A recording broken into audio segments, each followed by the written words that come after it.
하나님 말씀은 히브리서 9장 11절부터 15절까지 우리 한 목소리로 같이 읽겠습니다.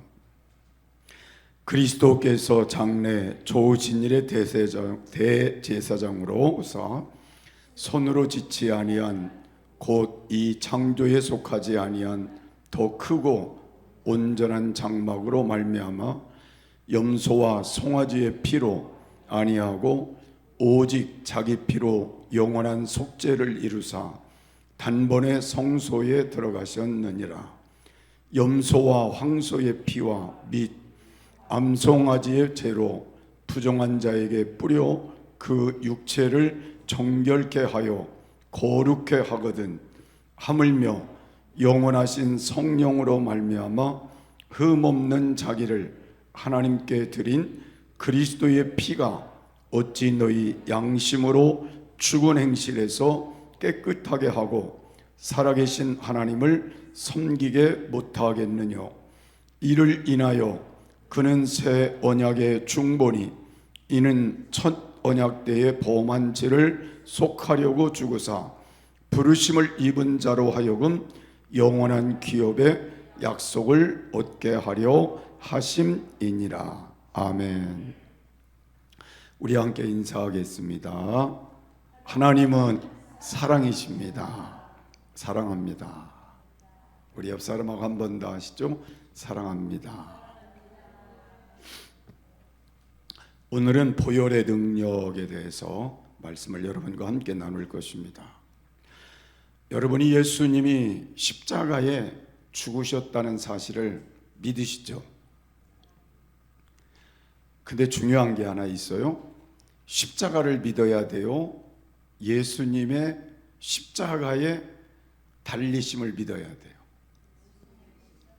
그래서 우리가 잘 생각해 봐야 되는 게, 사람들이 목걸이를 걸고 십자가의 목걸이를 걸고 십자가를 집에 붙이고 그게 중요한 게 아니라 그 십자가에 달리신 예수님을 기억하는 게 중요한 것이고, 그리고 십자가에 달려 피를 흘리심으로 내 죄 문제가 해결되었음을 믿는 게 중요한 거죠. 그래서 오늘 저와 여러분은 사순절을 통해서 예수님의 십자가를 어떻게 바라보는지 우리 마음에 다시 살펴봐야 되고, 그리고 그 십자가를 바로 볼 수 있는 그런 신앙이 되어질 때 그 피가 우리를 죄에서 구원하는 놀라운 은총을 우리에게 허락해 주시는 은총을 잊게 될 것입니다.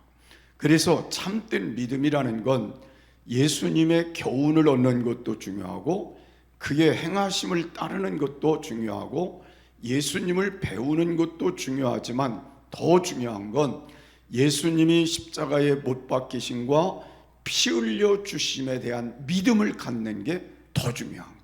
그 믿음이 이루어진 상태로 우리가 예수님을 배우고 예수님을 따라 사는 삶이 중요한 것임을 알 수가 있습니다. 그래서 오늘 보혈의 은총을 다시 한번 여러분이 깨닫고 믿는 그런 신앙을 오늘 회복하고 그 능력으로 남은 시간 살아갈 수 있는 귀한 은혜가 있기를 바랍니다.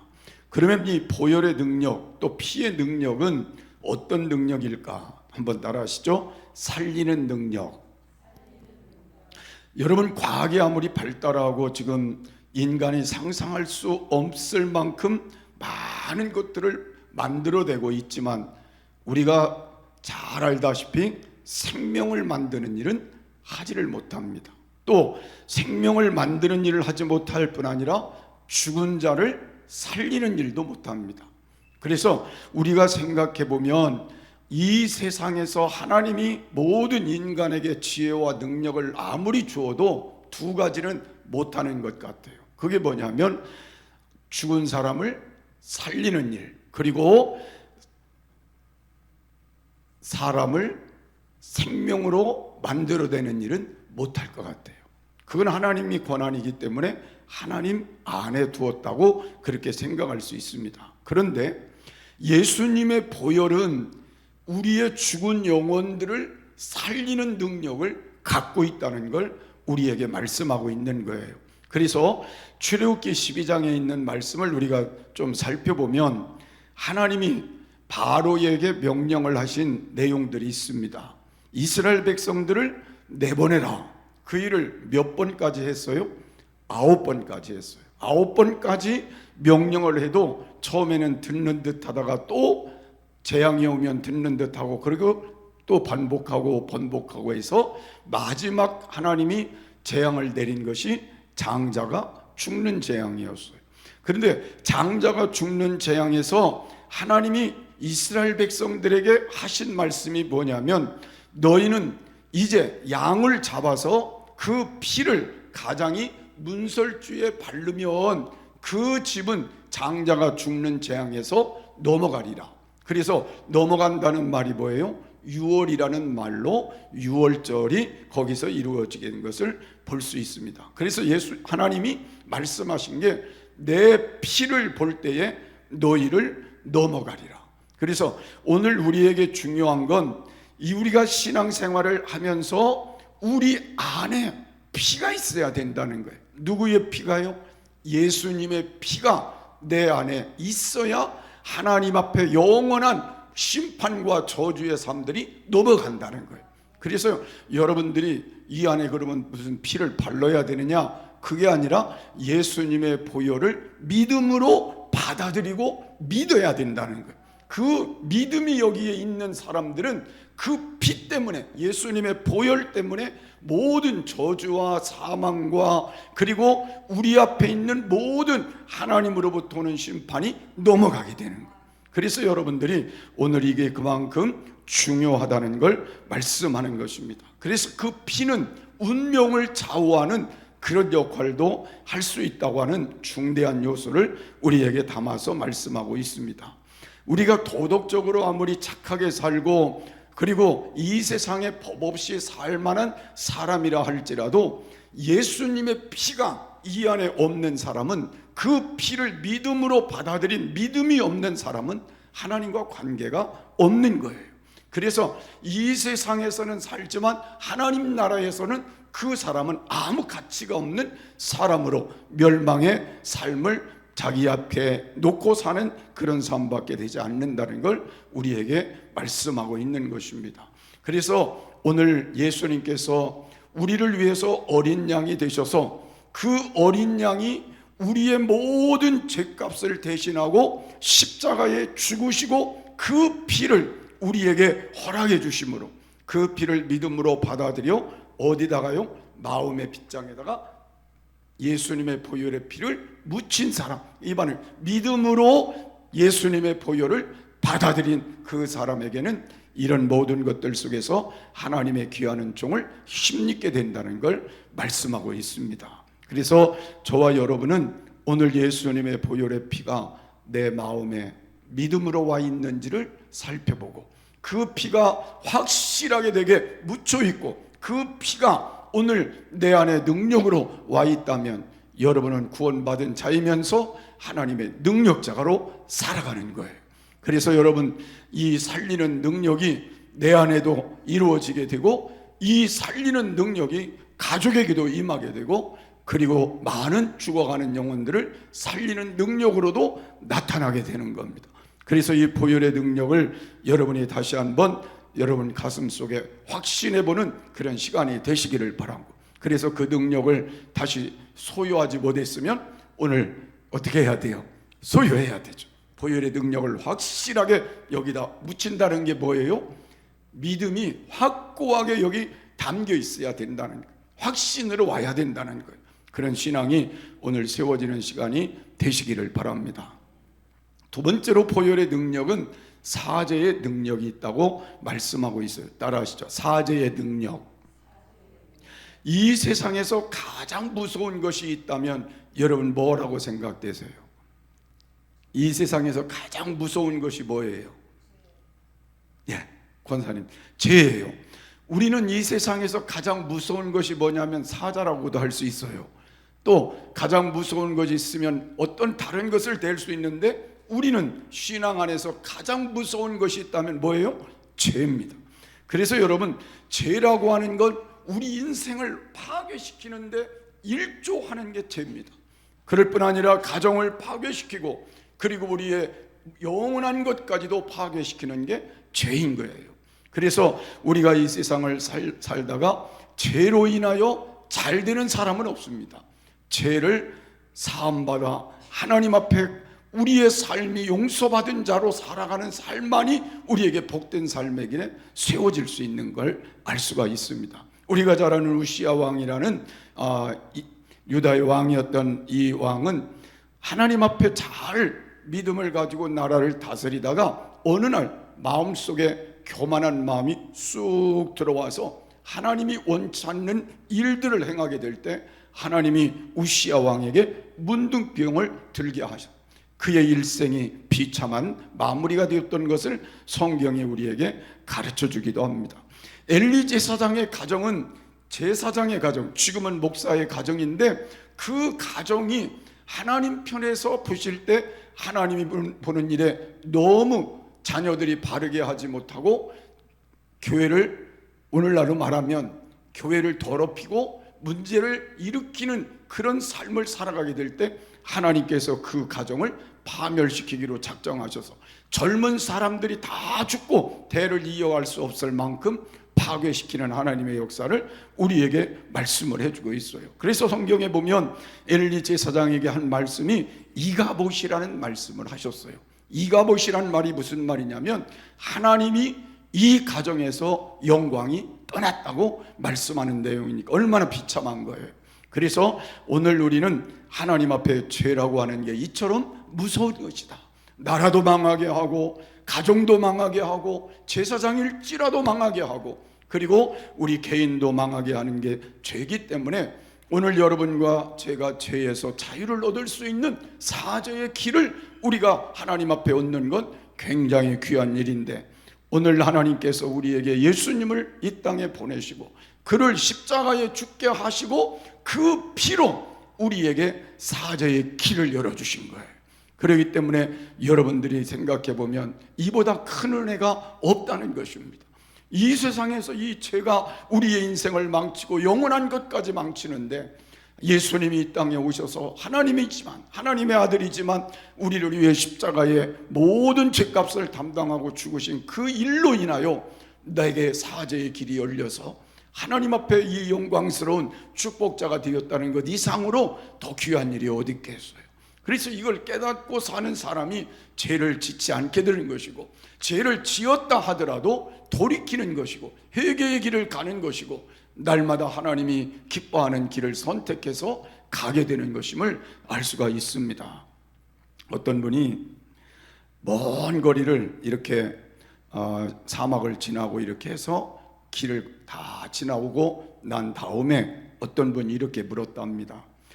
도대체 그 뜨거운 태양과 그 아래서 어떻게 광야를 이렇게 지나오시면서 힘든 일은 없었냐고 그렇게 물었더니 그 다음에 대답이 다른 건 다 괜찮았는데 어쨌건 내가 힘든 과정을 잘 넘어왔노라고. 그 다음에 또 한 번 물으니까 진흙에 빠졌을 땐 그럼 어떻게 했느냐고 물었더니 그때도 그냥 어떻게 해서 넘어와서 여기까지 왔노라고. 그러면 가장 힘든 것은 어떤 문제였느냐고 물었더니 신발 속에 들어있는 조그만 모래 때문에 가장 힘들었다 그렇게 대답을 했어요. 그래서 제가 이 말을 가만히 생각해 보니까 오늘 우리를 가장 괴롭게 하는 건 큰 것들이 아니라 우리 안에 있는 조그만 죄성들이 우리에게 가장 힘든 문제를 만들 수 있다는 걸 깨닫게 되는 거예요.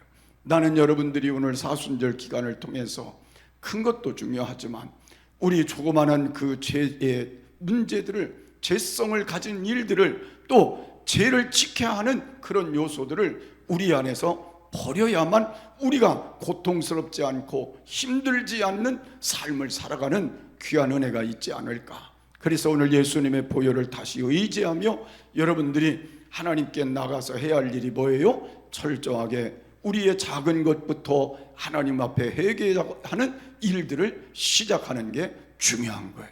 그래서 여러분 사순절은 뭐라고 그랬어요? 제가 지난 주일에 회개와 참회를 하는 시간이다 그랬어요. 그러니까 여러분이 교회 나와서 여러 가지 기도 제목도 많이 있겠지만 철저하게 회개하고 참회하는 시간을 갖는 게 중요한 것입니다. 1년에 한 번이라도 이런 기회를 갖고 내 신앙을 다시 한번 회복하는 기회를 갖는 건 하나님의 특별한 은혜라고 생각이 돼요. 그래서 이번 사순절 기간에 여러분 다시 한번 나를 깊이 되돌아보고 회개의 시간을 갖고 참회하며 하나님 앞에 나를 돌아볼 수 있는 귀한 시간이 됐으면 좋겠어요. 그래서 여러분들이 신앙생활을 하다가 기도가 막히지 않았으면 좋겠어요. 왜냐하면 죄를 짓고 나고 죄가 우리를 지배하면 제일 먼저 오는 게 기도를 막는 일이거든요. 그래서 성경은 이사야 59장 1절 2절에 보니까 여호와의 손이 짧아 구원치 못하심도 아니요 귀가 둔하여 듣지 못하심도 아니라 오직 너희 죄악이 너희 하나님 사이를 내었고 너희 지가 그 얼굴을 가리워서 너희를 듣지 않으시게 함이라 그랬어요. 하나님이 우리의 기도를 듣고 싶어 하시지만 뭐가 가려서요? 죄가 가려서 하나님이 우리의 기도를 들을 수가 없다는 거예요. 그래서 우리가 하나님께 나와서 늘 은혜도 받고 축복된 인생을 살길 원하면 우리가 선택해야 될 일이 뭐예요? 작은 죄부터 큰 죄까지 하나님께 회개하고 사함받는 길이 있으니까, 사함받는 길을 주셨으니까 우리가 사함받고 하나님 앞에 살아가는 게 더 귀한 일임을 알 수가 있습니다. 그래서 죄는 성령을 가로막는 역할도 하는 걸 성경은 우리에게 말씀하고 있어요. 그래서 베드로가 성령 충만하여 이스라엘 백성들을 향하여 설교할 때에 너희가 회개하여 각각 예수 그리스도의 이름으로 세례를 받고 죄사함을 얻으라 그리하면 성령을 선물로 받으리라 그랬어요. 그러니까 오늘 이 마지막 시대에 우리가 능력 있게 승리하는 신앙을 갖기 위해서는 뭐가 필요해요? 성령이 우리 안에 충만함이 필요한데 그 성령이 충만하게 되는 비결도 제사함을 받을 때에 우리 안에 성령이 임하신다 그랬으니까 여러분들이 성령을 우리가 사모하면서 이번 사순절 기간에 우리가 죄를 철저히 회개하며 하나님 앞에 우리 자신을 내려놓고 용서함 받는 자리에 우리가 세워지면서 성령도 더불어 충만했으면 좋겠어요. 그래서 여러분이 성령의 능력으로 살아가는 귀한 은혜가 여러분 속에 오늘 있어 주시기를 바랍니다. 그래서 제가 오늘 몇 가지를 짚어드리려고 하는데 우리가 가만히 생각해 보면 하나님 앞에 이런 생각을 가질 수도 있을 것 같습니다. 여러분 우리는 다 뭐라고 생각해요? 우리는 지금 뭐라고 생각해요? 나는 괜찮아 그래요? 나는 죄인이라고 생각해요? 네? 죄인이라고 생각하면 좋고요, 아니라고 생각하면 좀 생각해보고. 여러분 가만히 생각해보면 성경은 그랬잖아요. 죄가 없다고 하면 너는 거짓말쟁이라 그랬어요. 그러니까 여러분과 저는 아무리 잘 살았다고 해도 나는 하나님 보실 때는 죄인인 건 분명해요.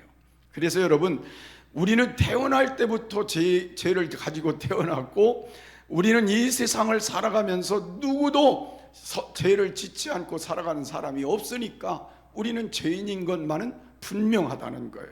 그래서 우리는 생각 속에도 늘 죄를 갖고 사는 거잖아요. 그래서 성경은 간단하게 우리에게 말씀한 내용 중에도 뭐예요? 마음으로 형제를 미워하면 살인죄와 같다 그랬고, 그리고 마음으로 여인에게 음욕을 품으면 간음죄와 같다 그랬고, 탐욕을 품으면 도둑질하는 것 같다고 우리가 간단한 그 성경 안에서도 우리에게 마음속에 대한 내용을 말씀하고 있어요. 여러분 마음이 어떤 마음을 가졌는가 하는 건 나는 잘 모르지만 누구는 아셔요. 하나님은 아시니까.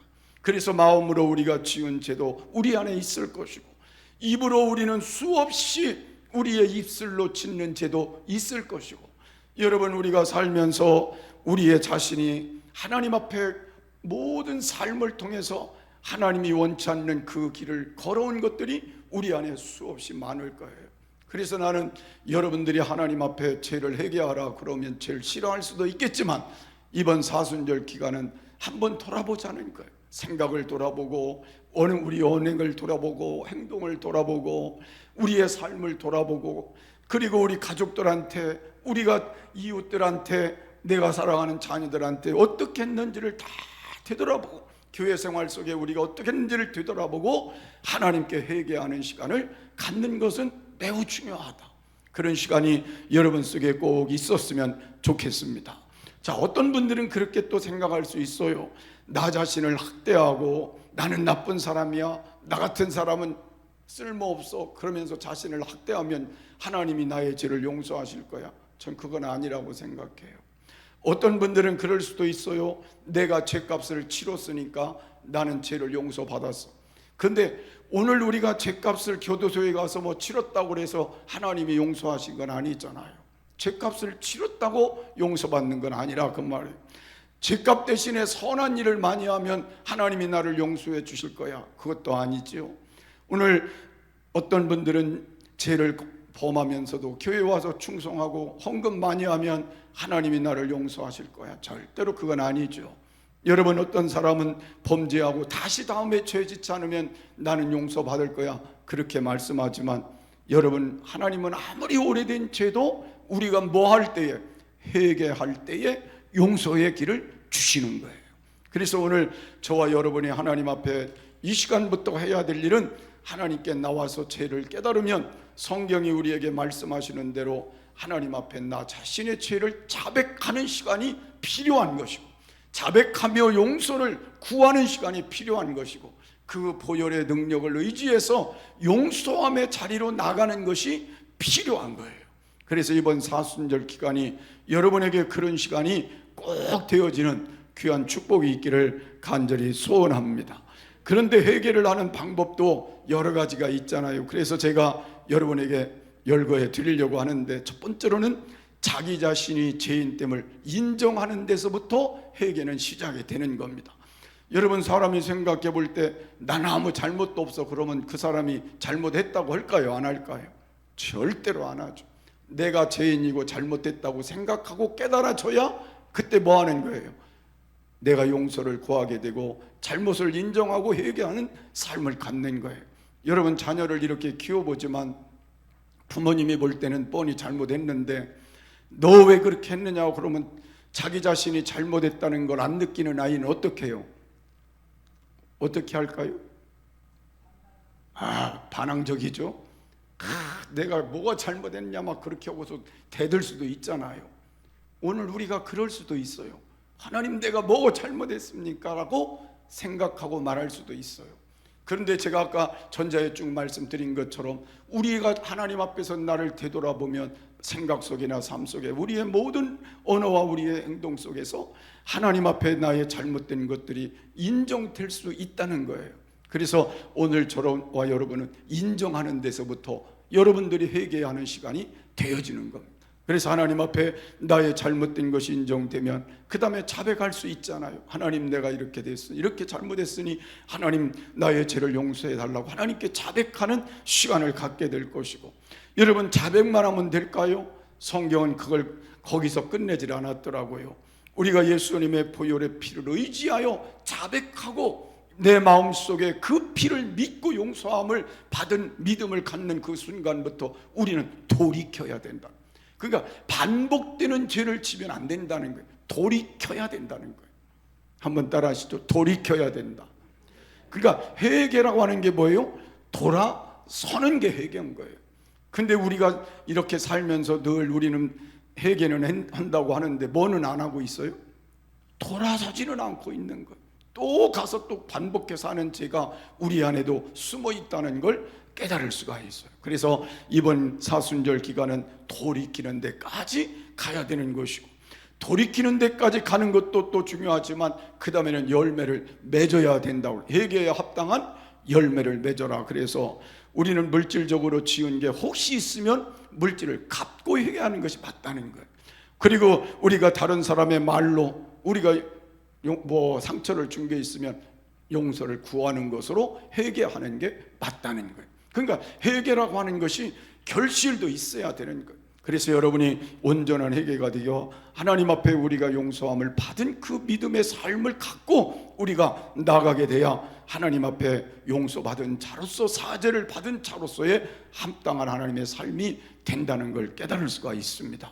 그래서 여러분이 이 모든 것들을 거쳐서 나는 하나님께 용서받았다고 하는 믿음을 가지고 여러분이 하나님께 기도도 하고 예배도 드리고 하나님의 뜻을 따라 살아가게 될 때 응답도 주시고 축복도 주시고 능력도 주시고 하나님의 역사하심을 나타내 주시는 귀한 은혜가 있게 됨을 믿으시기를 바랍니다.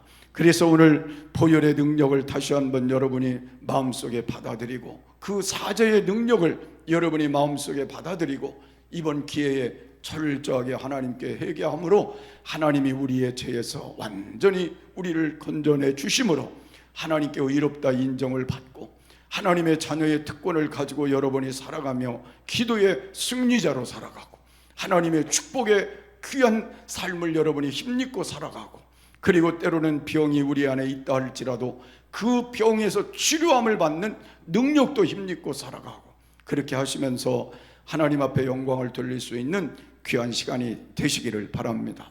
마지막으로 보혈은 길을 여는 능력이 있다 그랬어요. 따라하시죠. 길을 여는 능력. 여러분 피라고 하는 게 뭔지 아세요? 우리 몸을 구석구석 정상으로 돌아야 이게 정상인 거예요. 근데 피가 가다가 막히면 어떻게 돼요? 피가 가다 막히면 어떻게 돼요? 죽는 거예요. 그래서 여러분 오늘 우리에게 중요한 건 이 보혈의 피는 우리에게 있어서 살 길을 열어가는 길로 늘 돌아야 돼요. 하나님의 능력이 우리 안에서 끊임없이 돌아가는 역할을 해야만 우리에게 승리하는 삶을 갖게 되는 거예요. 그래서 보혈의 길을 막히지 않도록 하는 게 우리가 해야 될 일이다. 막히는 게 뭐예요? 죄 때문에 막히니까 죄를 늘 우리 안에 제거하는 능력을 가지고 보혈의 능력을 의지해서 용서받은 그 삶을 끊임없이 가지고 죄를 멀리하며 살아가면서 그 보혈의 능력이 우리 안에서 계속 돌아갈 때 살 길이 열리는 거예요. 그래서 여러분들이 영적으로도 살 길이 열리고 정신적으로도 살 길이 열리고 육체적으로도 살 길이 열리고 삶에도 살 길이 열리고 그런 역사들이 우리 안에 열매로 나타나는 거예요. 그래서 나는 여러분이 이 사순절 기간 이후에 하나님 안에서 이 축복의 열매를 거둘 수 있는 귀한 은혜가 꼭 있어지기를 바랍니다. 그래서 예수님의 보혈이 정말 우리에게 이처럼 귀한 것임을 여러분이 다시 한번 깨닫고 이 보혈의 능력을 하나님 안에서 다시 힘입어서 오늘부터 새로운 여러분 전환점을 가지고 하나님 앞에 승리로운 삶으로 세워져가는 귀한 은혜가 여러분 속에 충만해지는 귀한 삶이 되시기를 주의 이름으로 축복합니다. 그래서 오늘은 보혈의 능력에 대해서 여러분과 함께 나누었으니까 살리는 능력을 통해 살아나는 역사, 사죄하시는 능력을 통해 용서받는 역사, 길을 여시는 능력을 통해 열리는 역사가 열매로 있기를 바랍니다. 아멘.